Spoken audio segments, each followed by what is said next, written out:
Human beings basically try to do two things at the same time. On one hand, we want to be able to look in the mirror and feel good about ourselves.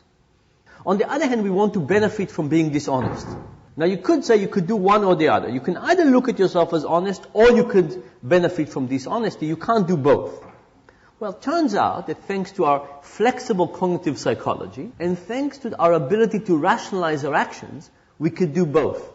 And as long as we rationalize our actions and as long as we cheat just a little bit, we can benefit from cheating just a little bit, and at the same time we can keep thinking of ourselves as honest, wonderful people. It's all about rationalization. If we can rationalize things to a higher degree, we will be able to cheat more or be more dishonest and think of ourselves as good people. And if we can rationalize less, we would be more honest. And by the way, it's not as if we have a lot of big cheaters, we have a lot of little cheaters. In this book, in this research, we've basically tested about 30,000 people. And from those 30,000 people, we found 12 big cheaters. And those 12 big cheaters together stole about $150 from me. From those 30,000 people, we also had 18,000 little cheaters. And they stole together $36,000 from me. And I would like to argue that this kind of reflects what we have in society. Sure, there are some big cheaters out there, people who just go all the way, but there are very few of them. And in fact, the magnitude of dishonesty we most likely see in society is by good people who think they're doing good work, but in fact cheating just a little bit, but because there are so many of them, of us, this actually has a tremendous economic impact. There's a little joke that Johnny comes home from school with the little note that says that Johnny stole a pencil from the kid who's sitting next to him. And Johnny's father is furious. And he said, Johnny, you never steal a pencil from the kid who's sitting next to you. This is unacceptable. I can't believe you do this. You're grounded for 2 weeks. And besides, Johnny, you know very well that if you need a pencil, you could just say something. You could just mention it and I can bring you dozens of pencils from the office. Now, why is this slightly amusing? Because I think we all recognize that if we took 10 cents from a petty cash box, we could not help but think of ourselves as thieves. But if we took a pencil, we would feel very differently. In fact, if we took 10 cents from a petty cash box and went to buy a pencil, we would still feel like thieves. But taking a pencil is kind of removed from money. Because if you think about it, we're becoming a cashless society.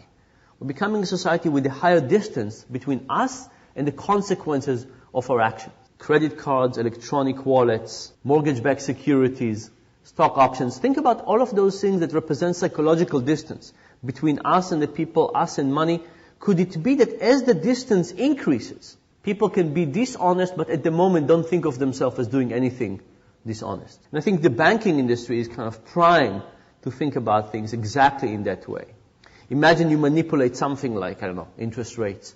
There are so many layers on top of that. And you don't see who exactly you're affecting, even though you might affect the whole global economy, that it might be very easy for people to take steps in that wrong direction and still think of themselves generally as not doing anything terrible.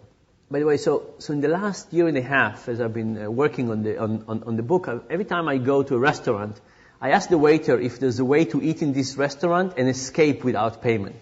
And I said, look, I'm not going to do it, but just tell me, if you were giving me advice, how would you tell me to do it? And aside from one person, they always have great suggestions. And then I say, and how often does it happen? And they say, almost never.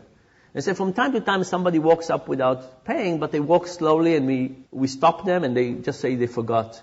Almost never people just walk without payment. Contrast that with illegal downloads.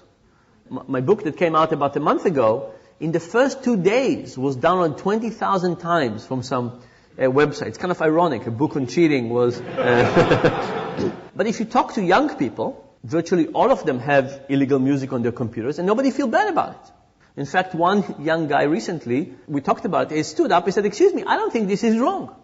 He said, musicians want their music to be heard. That's what they wrote it for. And label companies are evil.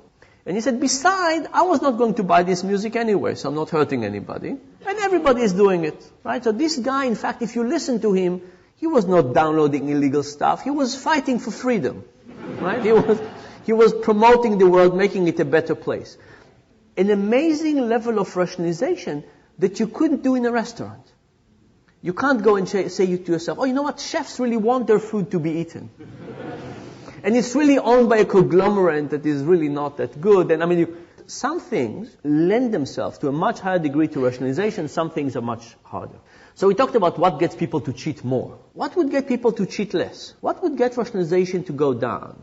To kind of scrutinize their own actions. Being reminded of values. Yeah, we've done that in a couple of ways, and it's really quite, I think, optimistic. We went to UCLA, Los Angeles, and we asked about 500 students to try and recall the 10 Commandments. But after trying to recall the 10 Commandments, when we gave them the same opportunity to be dishonest, nobody was dishonest.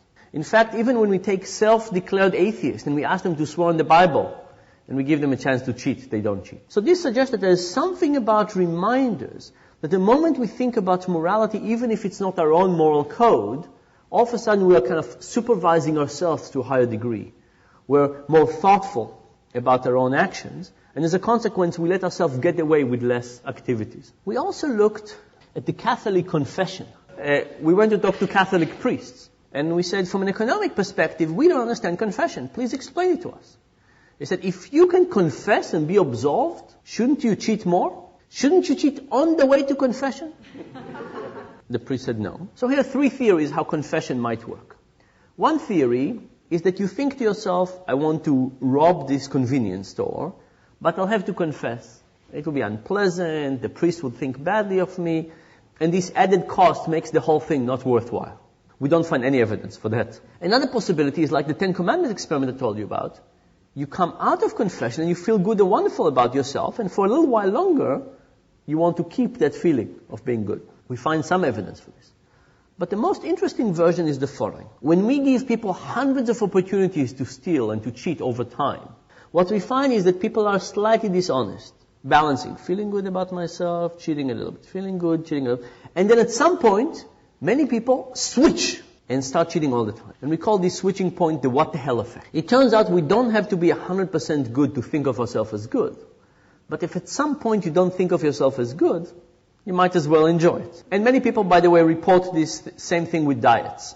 You start a strict diet and then you violate your diet and you say, today I'm not dieting, I might as well have a burger and some fries, I'll start tomorrow, next Monday or next month. Now if people cheat a lot all the time, why would they ever stop? Why would you ever stop? If you think you're going to hell in the Catholic version, why would you ever stop? In fact, the Catholic confession might have actually stumbled on this. This might be a really good idea, that if you are cheating a lot, maybe you need to be able to open a new page. So we did these experiments. We do a non-Catholic kind of confession. People cheat a little bit, they cheat a lot. We give them a chance to say what they have done badly. We give them a chance to ask for forgiveness from whatever spirits they believe in. What happens after those 2 actions together? Cheating goes down. Opening a new page does seem to be very successful. And this, by the way, I think is something that religion figured out, and the question is, how do we put it into civic society? Should we create opportunities for bankers, for example, to ask for forgiveness from time to time and start a new page? People would transgress. There's nothing that we can do about it. How do we get people to feel clean again and able to act on their goodness? Let me just summarize with the following. If you think about it, this is really, the whole thing is a question of conflicts of interest. And conflicts of interest mean that we have a pool to see reality in a certain way, and we could justify our view. Imagine that you like a particular soccer team, and you go to a game and the referee calls a call against your team. Is there any way but for you to think the referee is evil, vicious, stupid, blind, something like that? Of course not. You can't help but having your motivation influence how you see reality. Now replace your team with $5 million or with something else, and you could see how the same forces would get you to see reality in a biased way. So imagine you were a banker, and imagine that I paid you $5 million a year to view mortgage-backed security as a good product. Could you help but seeing them as better than they are? Now, I'm not saying that you will shift your opinion from thinking that they're terrible to thinking that they're wonderful, but you will probably shift your understanding of them. And what if everybody around you thought that they were great as well? And what if they were difficult to compute and you were sitting there with a big spreadsheet and you would different calculations and parameters and estimators, and in the bottom you would see their final value, but it would also reflect on your end of year bonus? Wouldn't you shade your evaluation even further? And this is actually quite important, because if you think about the whole financial crisis, We've taken people and we put them in situations which basically are guaranteed to blind or at least to distort their vision. And we expect people to overcome that. We all have a tendency to think of people as good or bad. And we say as long as we kick the bad people, everything would be fine. But the reality is that we all have the capacity to be quite bad under the right circumstances. And I think in banking we've created the right circumstances for everybody to misbehave. And because of that, it's not such a matter of kicking some people and getting new people in. It's about changing the incentive structure. That because unless we change that, we're not going to get forward.